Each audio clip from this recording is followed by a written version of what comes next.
سلام بچه ها، خوش اومد به ویدیو دیگه. امروز ویدیومون در مورد اینه که آموزش این که چطوری گانمون رو در یک روز دایموند کنیم. بچه ها اول وارد این قسمت میشید.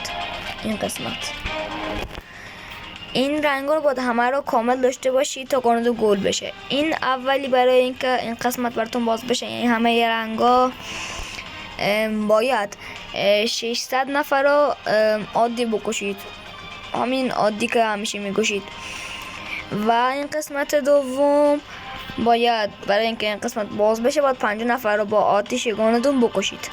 و قسمت سوم که میشه این باید 30 نفر رو بدون اینکه دوبار بمیرید توی یه مپ بکشید.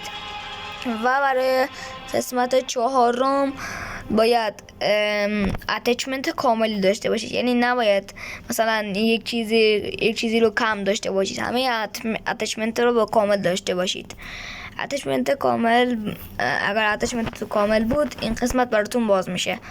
و باید چند نفر رو باید فکر کنم حدود وایسید برام ببینیم با هم دیگه ببینیم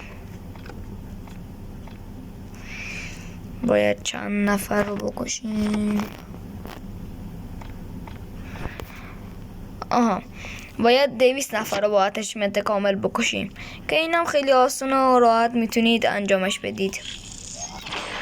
و برای قسمت بعدی که میشه قسمت پنجم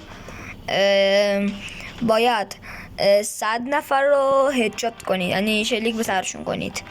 و برای قسمت ششم باید 80 نفر رو بدون اتچمنت بکشید، بدون هیچ اتچمنتی.